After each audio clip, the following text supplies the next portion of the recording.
What a disgrace that man is. Let my people go, he says, the man who is enslaving, imprisoning, and murdering millions of Palestinians.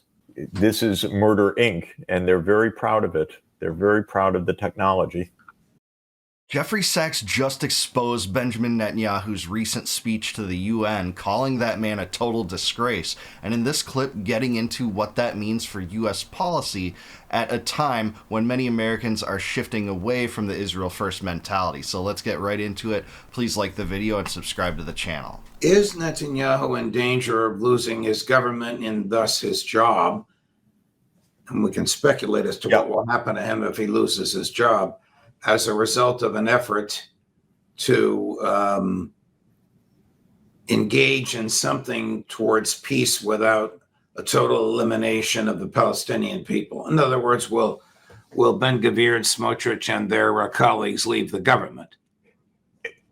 Netanyahu won't let that happen. He is not in one iota a person of peace.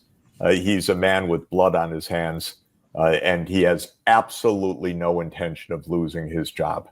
So he will easily find a way to say that, well, Hamas didn't dot the I or didn't cross the T or sneezed at the wrong moment.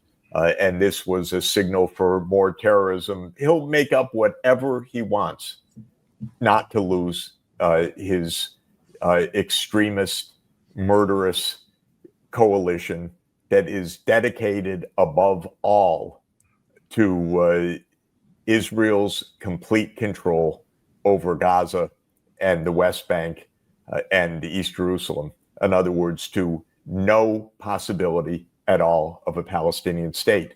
And if there is any doubt about that, just listen again. I suggest to anybody, listen again online to Netanyahu's speech at the UN, because he was as clear as can be that under no conditions, Hamas, no Hamas, nothing, there will never be a Palestinian state, according to him, because Palestinians are evil. Yeah, that was what he said, and this has been his political career the entire time, since the 90s, making it a point to do everything he possibly could to prevent the enactment of a Palestinian state. Ever since Yitzhak Rabin walked down that corridor to his death eventually at the hands of an assassin who happened to agree with Netanyahu, by the way. You know, this Oslo Accords agreement was kind of the closest that the two sides probably came to that sort of agreement. But Netanyahu staked his political career on doing exactly the opposite and going to enormous lengths to do it. So Sachs is right. He's going to make any excuse under the book to continue this genocide, continue the annexation, flirt with the annexation of the West Bank at the same time. And he enjoys immense popularity in his political coalition. His approval ratings are low, I mean, mostly stemming from corruption and fraud charges. But I hate to say, if you look at polls pertaining to his policy in Gaza, those are actually popular in Israel. And that does not make me satisfied or happy in any way, who's someone that wants to hightail it out of the Middle East, ditch this stupid alliance with Israel. But that's the case, and there doesn't seem to be much pushback from the U.S. government because it's so tightly controlled by AIPAC and the Israel lobby. And we will never allow a Palestinian state. Okay, there will never be peace, but Netanyahu will never allow any distance with his extremist colleagues because he's equally extreme. And whatever was said today won't matter by tomorrow in that regard. Chris, anything that jeopardizes this coalition will not be pursued by Netanyahu. And he's gearing up for his next election campaign at some point, and he is going to run as the person who made the Palestinian state impossible forever. Yeah, that's going to be his pitch. It's always really been his pitch to the Likudniks, the right-wing neocons of the Israeli regime, essentially. If you know what a neocon is in the context of American foreign policy, they're that, but in some ways even more reprehensible, I think. And the U.S. is tied at the hip to them, tied at the hip to this party, which is founded by a literal Israeli terrorist, Menachem Begin. And you can read all about him if you want. But I think Sachs is right. Netanyahu's going to rerun, and he's going to rerun on the pledge not to give this beleaguered people that are so subjugated by Israel any kind of political rights whatsoever, any kind of political state. And if you're an American, you're just supposed to swallow this wholesale, look the other way while the starvation campaign happens in Gaza, while millions of people lose their properties, hundreds of thousands at this point lose their lives, with even Israel's leaked database story recently admitting that 83% of the people that Israel killed in Gaza are civilians and were not Hamas or Islamic Jihad. You can read about that story, just Google Gaza 83%. That was leaked from Israeli intelligence. Whether that's by killing all the Palestinians or doing whatever he does, that's what he's going to run on. And you can be sure that whatever is agreed right now between Israel and the United States is going to have that as a subtext. And Netanyahu's not going to let any agreement get in the way of his election, his power, and his coalition. Chris, do we have the clip from Prime Minister Netanyahu's speech in which he admits that the Mossad has hacked into the cell phones of the Gazans?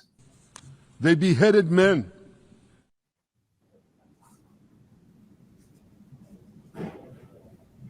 Thanks to special efforts by Israeli intelligence, my words are now also being carried. They're streamed live to the cell phones of Gazans. So to the remaining Hamas leaders and to the jailers of our hostages, I now say, lay down your arms. Let my people go. Free the hostages, all of them, the whole 48. Free the hostages now.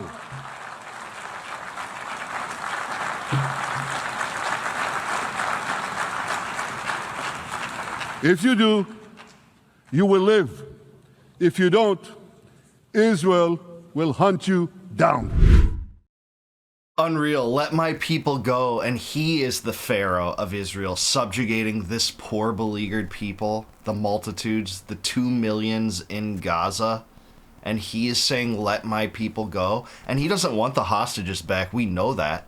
He had every opportunity to continue the ceasefire that he violated, the one that Trump arranged and where hostages were being exchanged, because Hamas has always said, we'll exchange hostages. You know, they still have something like 50 hostages, and Israel has something like 3,500 of them that aren't charged with any crime. There's just secret evidence against them that they're holding over their head like a, just a scythe to be dropped at any time. That's what you have here. This is total nonsense. And this idea that it's over the hostages is only the pretext he's using to continue the genocide in Gaza. It's not something he wants to retrieve because he bombed the hostage negotiators in Qatar, a U.S. ally, recently. So we know this is a farce.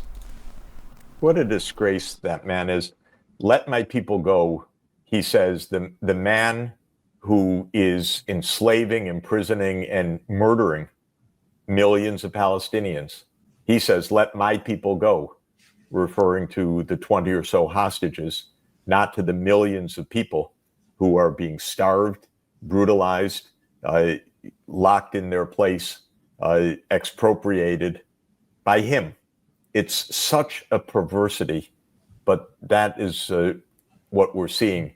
And yes, he chortles about Mossad's ability to infiltrate everybody's phones.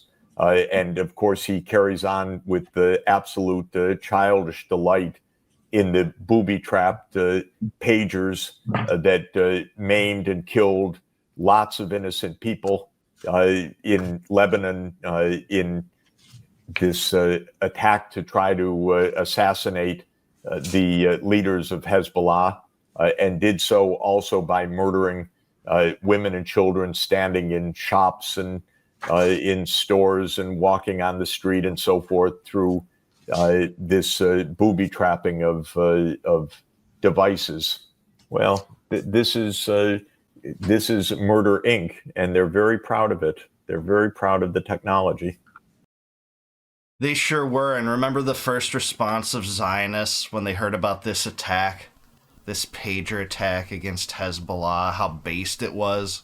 The same attack that killed innocents, bystanders, people that they couldn't be assured were standing beside every so-called Hezbollah terrorist at the time when they detonated. You had innocents killed over this. But they've handled this in the same way they handle criticisms toward the killing of innocents in Gaza by saying, well, they're just human shields. They're just collateral damage.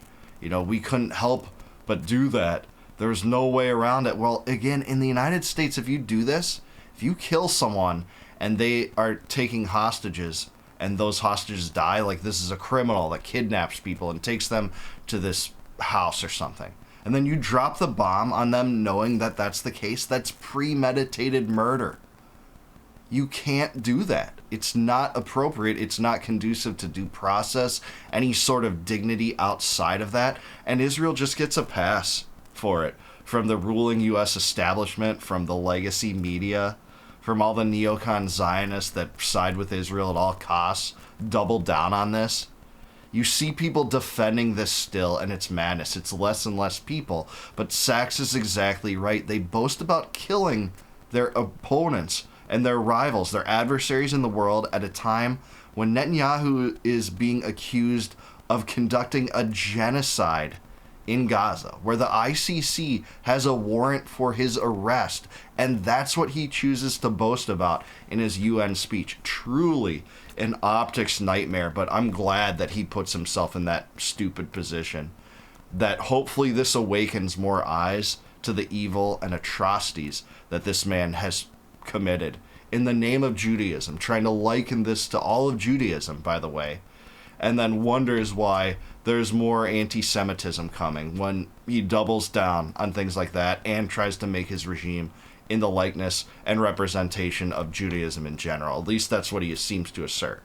So that's what the road we're going down is paved on. It's the Israel first mentality. Hopefully more and more people start to peel away from it. But I'm with Sachs, man. This is not something that is just going to continue having support forever from Americans. The Israel lobby is going to remain powerful over our president, over Congress, over the deep state. AIPAC's going to continue to boast about how many congressmen they have in their back pocket. Check their site right now. Right now it's 361. But at the same point, the American populace is moving in a different direction, man. And I'm so glad to see that the independent media, shows like mine and some of the others I cover, are helping to open people's eyes to that. That's what I see my role in this whole thing.